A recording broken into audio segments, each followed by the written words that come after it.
I'm Charlotte Dubin. On behalf of the Leonard N. Simons Jewish Community Archives, I'm conducting part 2 of an oral history interview with Robert Aronson, Chief Executive Officer of the Jewish Federation of Metropolitan Detroit. It's November 10th, 2005, and we're at the Max M. Fisher Federation building. Mr. Aronson, I'd like to focus on your recollections of some important Federation events and your views on issues that we didn't have time to cover in our first interview. Let's start with Israel. I know how important it's always been to you, and you've told us how the Yom Kippur War made a great impact on your life. Not long after you came to Detroit, there was another war. It was a smaller war, but it posed a threat to Israel, and that was, of course, the Persian Gulf War. Do you have any recollections of that time and any observation? I do remember it because I believe that the night that the first rockets hit in Tel Aviv, I remember Michael Burke, who at the time was the executive director of the Federation, coming up to me. We had a meeting, actually a campaign opening meeting at Sharet Tzedek that night. I don't know whether you remember, Charlotte. And he came up to me and said they're firing poison gas at Israel. That was the first. So that stuck in my memory because I remember how terrified we all were at that time when the first Scuds hit. Everyone knew Israel was going to be in danger. Nobody knew at the time that he was, even though they had threatened to fire missiles at Israel, we didn't really believe that it would happen, and of course it did happen. When the smoke cleared, it was not a big deal, but in the period of the war, it was very, very frightening for Israelis, for American Jews, etc. So I have a very clear recollection of that time and mobilizing staff, you were with me at the time, and also lay leadership to try to deal with all of the issues about the war. There have been many crises since, and some of them have to do with immigration issues, the Soviet Jewry, Ethiopian Jewry, and we're seeing now that there will be more Ethiopians coming to Israel. Anything you could tell us about the way Israel is responding to those issues and how Detroit perhaps is getting involved? Well, first of all, maybe just a little background on kind of the Israel-Detroit connection, because I think it's important. Israel, apart from my own feelings, which I've brought to the job of concern for the connection with Israel, this community has always had a very strong commitment, I might even call it a first commitment, to overseas funding and to Israel in general. And our past leadership for many, many years were all very Israel-oriented people, Max Fisher especially, Paul Zuckerman, other people from this community who shaped the community were very Israel-oriented. And that's why today we still have, much more so than other communities, and I've been around the country and I've seen it, there is still a bedrock foundation of major support for needs in Israel and overseas, for involvement in Israel programs, and the challenge to this community going forward as the relationship with Israel changes from one of simply sending money to involvement in Israel projects. The challenge for us is to figure out how we can engage our younger, newer generations of people in Israel projects that excite them and motivate them and interest them, because we are going through a transition in our relationships with Israel, which our founding fathers and mothers really never foresaw. So how we deal with Israel as a community in the future, I think, is one of the 2 or 3 critical issues for the Federation to be dealing with. Tell us about Partnership 2000. Well, Partnership 2000 is a project that basically does what we were just talking about, which is trying to create a connection. It is a partnership between Michigan, the Jewish communities in the state of Michigan, especially Grand Rapids, Ann Arbor, and Detroit, with the Central Galilee region of Israel, which is Migdala Emek, Nazareth Elite, and the Emek Israel, which is the Jezreel Valley. The project is about taking some dollars, which we call elective dollars, apart from our allocation, and jointly with Israeli volunteers in the region, spending those dollars, primarily on people-to-people programs in Israel. But the key to Partnership 2000 is the development of a new corps of volunteers in Israel, which is new for them, and connections, personal and otherwise, and charitable connections with people in our community, and creating lasting relationships where people feel good about the connection. So for instance, over the course of the last 5 years, we've brought almost 1,000 children from Israel to Camp Tamarack for the summer, many of them from the region. As a way, it started with the Intifada when we couldn't send our kids to Israel. We've continued it since then. But it's an example of a Partnership 2000 program which focuses on connections now and for the future, and it's been tremendously successful. The partnership is an evolution of an earlier concept which was called Project Renewal. Project Renewal was, again, twinning our community with 2 other communities in Israel, first Ramla and then Yavne, and taking some of our dollars and spending them specifically in those areas, so that when the Detroit community would go to Israel, we would go to Ramla and Yavne, just as now we go to the Central Galilee. What was missing in the first project, Project Renewal, was the grassroots involvement of the residents of the area. That's what we focused on in Partnership 2000. One might argue, and some do, that the partnership has been more beneficial for the Israelis than for us in Detroit, but I don't feel that's the case. I feel that people who are involved in it feel a deep and abiding connection for the people of Israel. That's really what we're after in Partnership 2000, and that's what we're after in our relationships in the future. There really was a time in our history, and it was a very significant time, and it helped build this federation, when Israel's survival was at stake and people gave money primarily for Israel. The irony is that today, our major donors still give money primarily for Israel, despite the fact that we are much more involved in our local community and funding many more things, especially Jewish education in this community, that we never really did before. But the primary motivation of our major donors is still what's going on in Israel and how they feel about it. So how we move that relationship forward in a new way without throwing out the old association, but really building on it in terms of people-to-people projects, really is critical for the future of this community. Is there perhaps a personal experience that you've had with Partnership 2000 that comes to mind when you want to talk about its success? There are so many that it would be hard for me. I'm just trying to think if, I think just if I just off the top of my head, if I think about the camp experience with the young people from Nazareth Elite, immigrant kids, Russians, even Ethiopians who are coming here and experiencing Tamarack for a summer, and when I see the kids and they come up to me and they say, this was the greatest experience of my life, and I talk to their parents and they say, you know, it's really affected us and made us want to be more Jewish in our homes in Israel. The kids come back from Tamarack with something as simple as lighting candles on a Friday night, something that they want to do that they learned at Tamarack, and all of a sudden a family in Israel is beginning to observe Jewish customs and traditions, which is not normal in the Central Galilee. And to see those connections and those personal experiences when I talk to the kids this summer is one of the greatest satisfactions that I've had as a professional, and I think one of the real benefits of the program.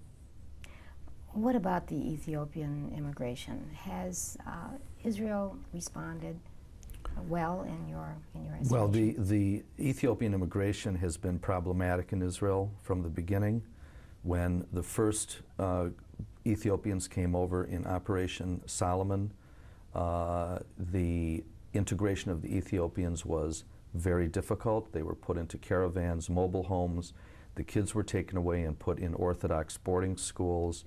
The immigration had a lot of problems, primarily because the Ethiopians, because of the social issues and the cultural differences, could not be integrated effectively into society. And the new emphasis, which this community is involved in through what's called the PACT program, Parents and Children Together in Netanya, which happens to be the largest Ethiopian population in Israel, is really to focus on education and to try to level the playing field for Ethiopian children in this particular case between the ages of 0 and 6 years old, in terms of integrating them into the educational system, teaching Hebrew, helping the parents learn basic social skills, which many do not have, and to try to get the kids to be able to compete on an equal level in the educational system, in the secular system. When the kids were pulled out and put into the Orthodox system, they were removed, in effect, from Israeli society. So it's almost like we're getting to do a redo right now with the Ethiopian population. There's now a new population coming in, which is even more problematic. They're called the Falashmora. They are today Christian, although their ancestors were Jewish. They all have to go through a conversion process. They are even more culturally different, one might say primitive, perhaps, than even the earlier populations. And I think Israel's beginning to come to grips with the fact that education is the key to the integration of the Ethiopians. It hasn't worked well. Everybody means well, but the population has really not integrated as effectively as it should have. And that's what we're working on now. There's over 100,000 Ethiopians currently living in Israel. The families are large, they're getting larger, and it's an issue that has to be dealt with in Israeli society. You mentioned that the General Assembly of North American Jewry will be taking place next week. Right. And will that issue come up? I think the issue will come up. There's a national campaign now to bring the Falashmora to Israel. It's having mixed results. There are many communities, including Detroit, that have their own programs, just as we have in Netanya, other communities have elsewhere. I think the issue will come up. There is still a tremendous amount of agitation to bring as many Falashmora out of Ethiopia as possible, but I don't see it as being, a disruptive or overwhelming issue at the GA. I think there are other issues there. Tell us what they are. I believe, and if this is for posterity, which I think it is, we have to take kind of a longer view, that the very idea of the national organization is the issue at the General Assembly. It's now called the United Jewish Communities. It used to be United Jewish Appeal and Council of Jewish Federations and United Israel Appeal. Make a very long story short, the three were merged at the request of federations so that we would have a more accountable and effective national system. Over the years, the national system, I believe, has been seriously weakened and diminished. As my old friend Max Fisher would have said, the reason for a national system at the end of the day really is to mobilize support for overseas Jewry and Israel.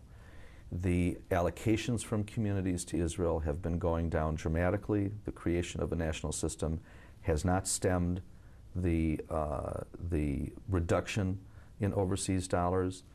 The notion of advocacy for Israel, which was what the UJA was all about, has been diminished. Even the name UJA, which is a household name in virtually every Jewish home throughout America, the name no longer exists as part of the organization.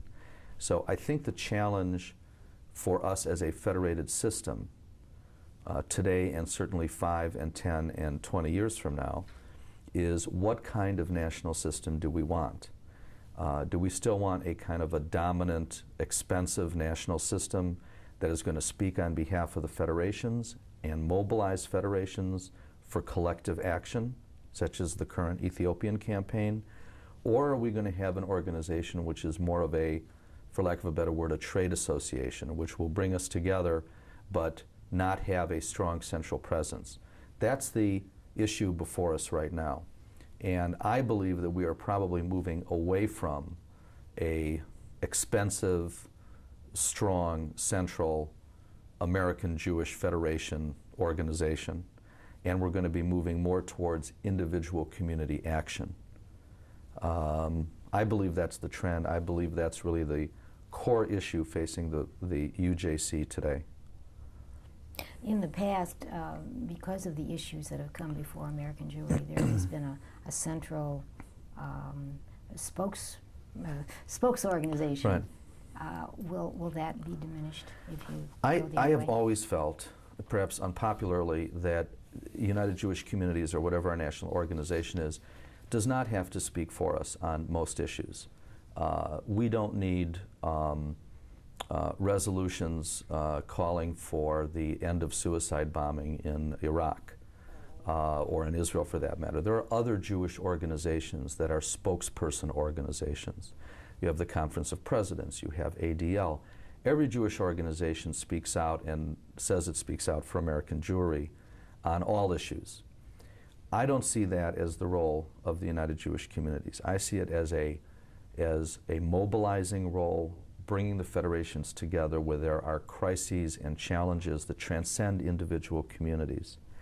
Now, to be fair, in the course of the last several months, UJC has done really a great job of mobilizing Jewish support for Hurricane Katrina victims, and has raised from all of us well over $30 million, and has become the information center, the distribution center for needs, not just Jewish needs, but across all lines, for Hurricane Katrina victims. That's an example of how the national system should work.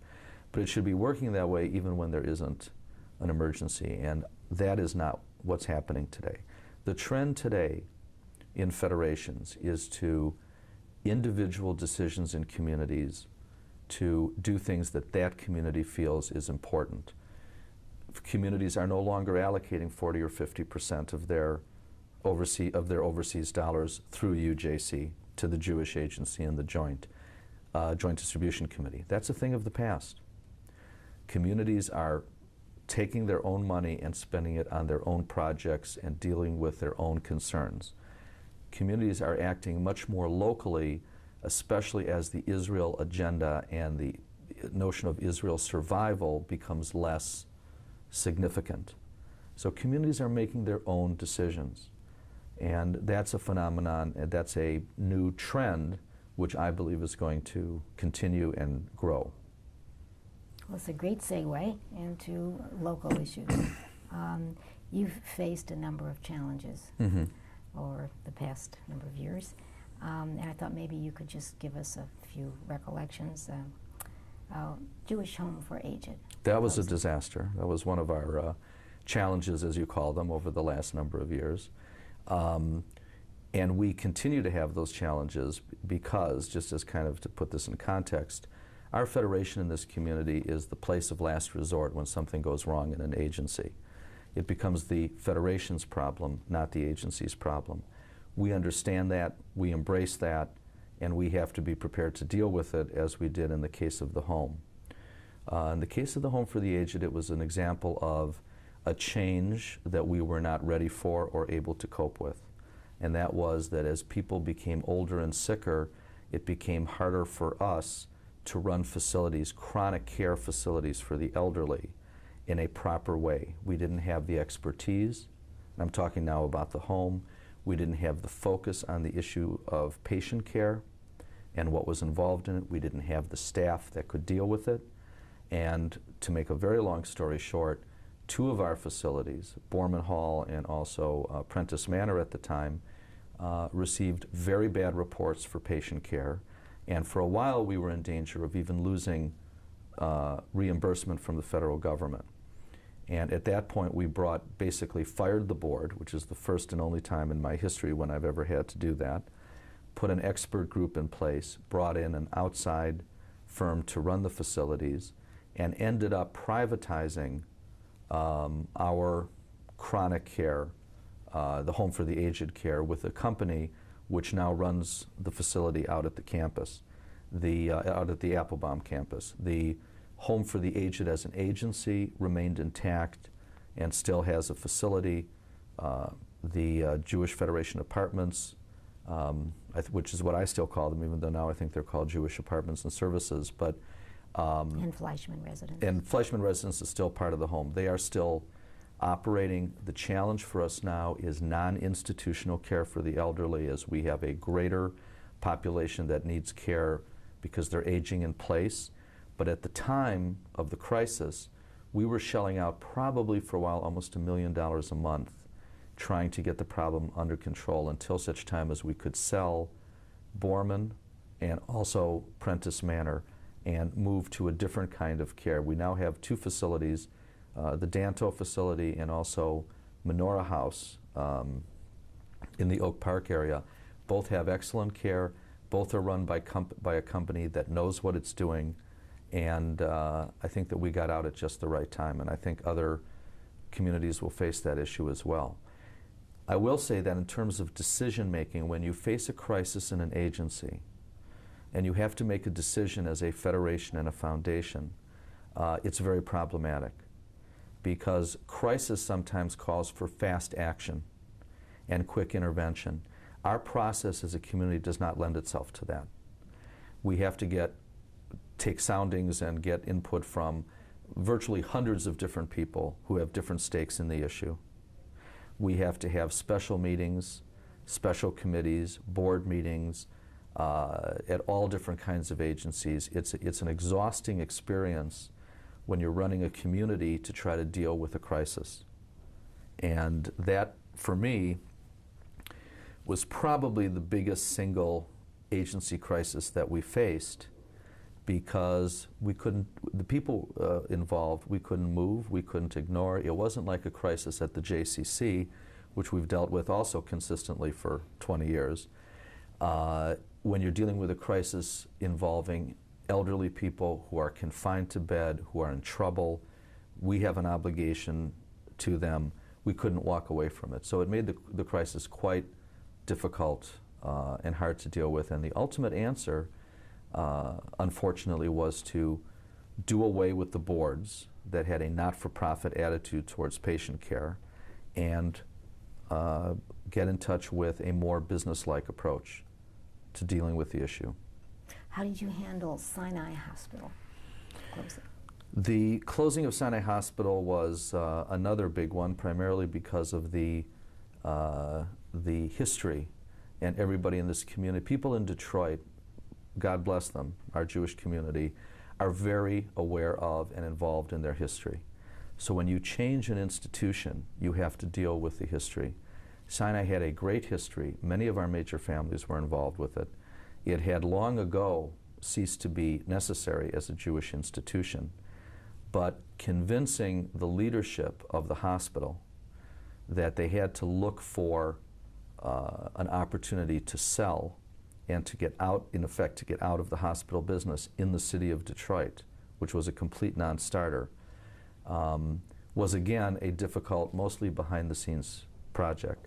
I do want to say that the key individual, and I say this for posterity because it's important, the key individual who made that happen was a gentleman named Bob Sosnick, who is no longer with us, who was a tough guy, tough businessman, a little intimidating and frightening sometimes, but completely dedicated to the hospital and to the Jewish community. And he was the one who really engineered the sale of the hospital and the creation of the Jewish Fund, which now benefits our community in very significant ways, especially our elderly and our people in need of health care.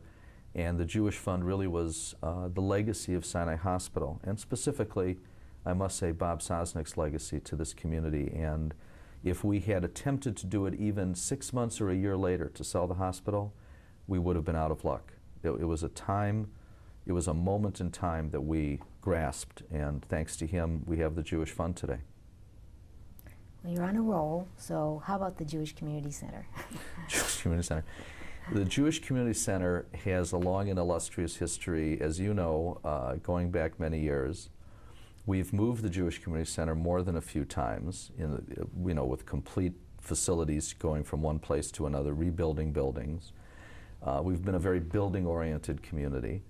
We actually have the strange distinction of having a Jewish Community Center that was open the shortest period of time of any Jewish Community Center in America, the one on Curtis and Myers, which was open, I think, a total of about 12 years, if I'm not mistaken, something like that, before it was closed. Then we bought some wonderful land as a federation out in Maple and Drake amidst the cornfields and the barns, and that turned out to be our Jewish community campus. In retrospect, we should have bought more land at the time, but we didn't see it at that time, and a new center was built. Everyone you ever talk to will agree that the center was built poorly, too big, not put together well, not user-friendly. And over the years, Federation has struggled with the center to deal with the physical facility, the enormous costs involved in running it. We still have a center down on 10 Mile Road, the Jimmy Prentice Morris Center on the Taubman campus, which we also raised money for when I first came to the community and revived and is still doing very well as a small community center. But the 800-pound gorilla has always been the one at what we call Maple and Drake, now on the Applebaum campus. We recently went through almost a $35 million renovation of the center because we were still facility-oriented. If we had to do it over again, I don't know that we would have done that. The center movement in general in America is on the wane because Jews no longer feel the need to socialize or recreate or get together only with other Jews. But that was the basic mission of this center. The center has always been in deficit, has always had a problem attracting health club members and other members. We've made leadership changes for many, many years. We've always said we're about to turn the corner. We never really quite turned the corner, and we're in that same situation today. My hope is that the center, and my hope from the beginning of the time I got here, is that the center would be able to develop programs that would attract Jews and non-Jews, because it's now not just a Jewish center, and become a place that really was a center for the Jewish community with programs that people wanted to come to, not just health and recreation facilities. We're not there yet. I think the center will continue to be an issue, and in today's Federation, with fewer dollars available, it's becoming more and more difficult to find the dollars to keep the center running. The center is a business. The bottom line is that the center is a business. It's going to have to operate like a business if it's going to survive, and Federation support will not be as forthcoming as it has been over the years. 16 years ago, the community undertook a population study. Correct. And it's about to do it again, or it is doing it right. again. I'd like to know, as a consequence of the strategic plan that followed that, right. Study, what you anticipate for the current survey and what you'd like to see happen. I don't really want to prejudge what the results of the study are going to be. I've always said that 98,000 Jews in Detroit is a ridiculous number. I think it's something closer to 75 or 80,000. Hopefully our demographic look back, if you will give us some new numbers. But that is probably not the most important finding of the study. The most important finding is the aging of the population. How many children are being born? What is our potential population for our synagogues and our schools? What kind of planning do we have to do for our older adults? How well is Federation known and understood in the community? But the real issues that we have to look at is, are we a rapidly aging population with lowering or dropping affiliation rates and smaller numbers of kids, or are we not? Are we a more stable community?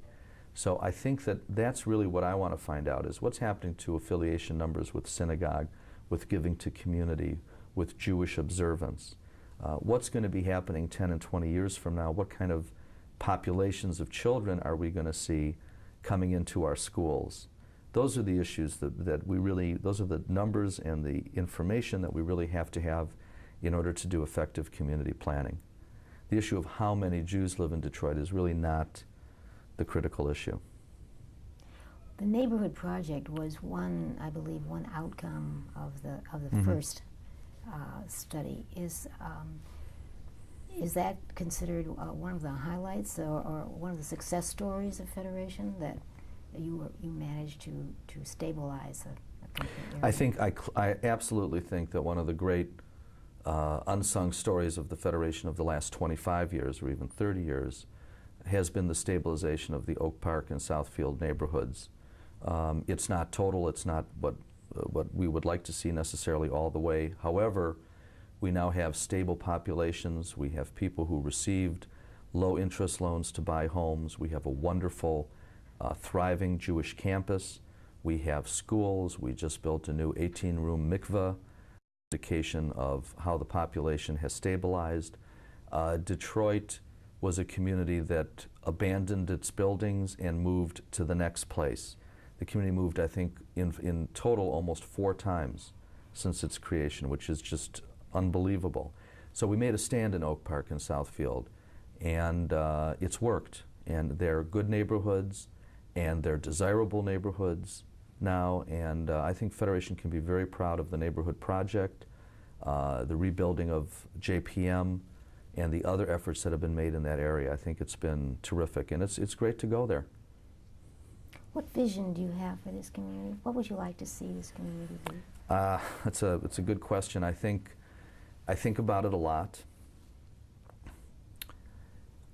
My vision for the community, I think, is, if I could simplify it, is really 2 things. Number 1, I want the community to be a place where every single Jew can get whatever help or service from the Jewish community that the family, the individual needs from cradle to grave. From the time they're born and we are able to set aside money for them to go on a trip to Israel, to the time that they die in a Jewish hospice setting, and everything in between. I want our community to be able to say that it's providing the very best service for every single Jewish person in the community, for every vulnerable person in the community. That's one whole set of issues, and that's one vision. The second vision I have is that we will do a real job of educating our young people to the joys of being Jewish as the central tenet of their life, and the responsibilities of being Jewish, and that will be part of every single person's psyche and soul in this Jewish community. I would like to see that. And third, and just as important as the other 2, are I would like to see every single Jew, from young to old, feel a commitment and a responsibility to world Jewry. Not just to educating our own children, and not just to building lovely institutions and like centers and homes for the aged and schools and Hillels and other things, but feeling committed to helping Jews, knowing them, helping them, as part and parcel and foundation to who we are as Jews. That we should feel that commitment to Jews around the world. Those are the 3 things. If I could give you a vision, Charlotte, of the future, those are the 3 things that I would like to see the community accomplish. Sounds costly. It sounds costly, and it is. And but if you don't set your, I've learned, and I'm as a fundraiser, and I'm primarily a fundraiser, if you don't set your sights high and if you can't articulate a vision for the future, then the dollars won't follow. So that's the way we have to do it. Is there anything that I've not asked you that you'd like to say? We could talk for hours, hours and hours, and I've enjoyed talking a little bit, reflecting a little bit on my time here. I appreciate your talking with me. I think my work here has been my life's work. And I want to be sure also that when I'm not here, that there's a new set of professionals coming up who will also make it their life's work. That's what I would like to see. Thank you. Thank you, Bob.